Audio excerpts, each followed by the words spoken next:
This is VOA News via remote. I'm Tommy McNeil.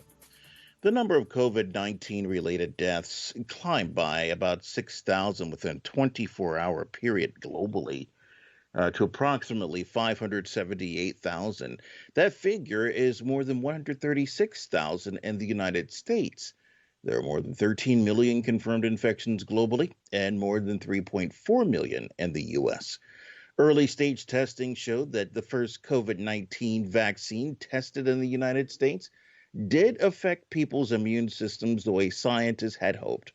Researchers released the early findings Tuesday, just weeks before the shots are set to begin a much larger testing to prove that they're really strong enough to protect against the coronavirus.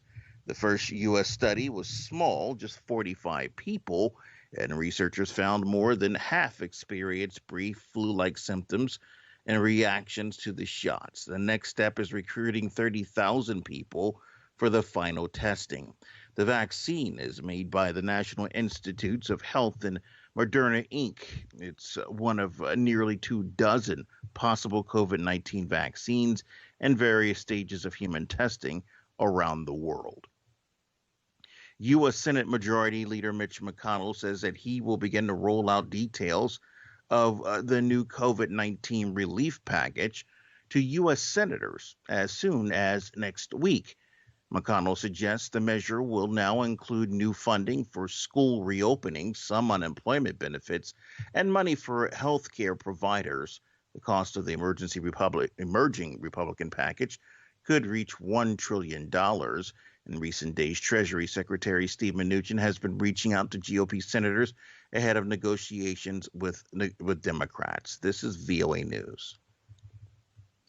Amid rising concerns that Beijing and Washington are drifting toward a Cold War, President Donald Trump on Tuesday declared that China's rise is not a positive development for the United States. Mr. Trump made the remarks in the White House Rose Garden announcing he had signed the Hong Kong Autonomy Act and issued an executive order ending preferential trade treatment for Hong Kong. Mr. Trump said the order signifies that Hong Kong would now be treated the same as mainland China by the United States. The act imposes sanctions on people, entities, and financial institutions connected to China that are deemed responsible for actions to remove autonomy from Hong Kong. Responding to reporters' questions, Mr. Trump said he had no plan to speak to Chinese President Xi Jinping anytime soon. The remarks came on the heels of fresh sanctions on China over its repression of minorities and moves by Washington to cut off Chinese companies from American technology.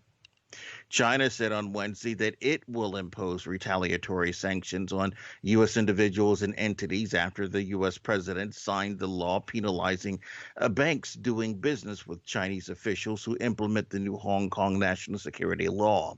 The Chinese Foreign Ministry said in a statement that Beijing strongly opposes the latest U.S. action and urged Washington to stop interfering in China's internal affairs. Iran has executed a former defense ministry employee who was convicted of selling information to the U.S. Central Intelligence Agency. That's according to judiciary agencies on Tuesday.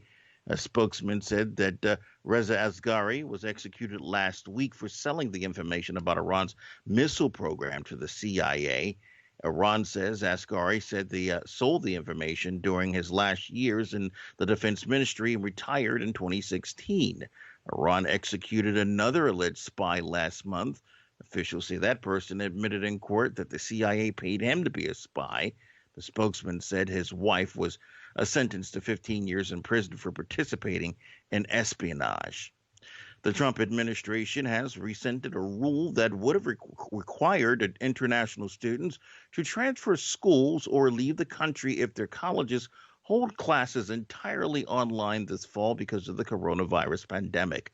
The decision was announced at the start of a hearing in a federal lawsuit in Boston brought by Harvard University and the Massachusetts Institute of Technology.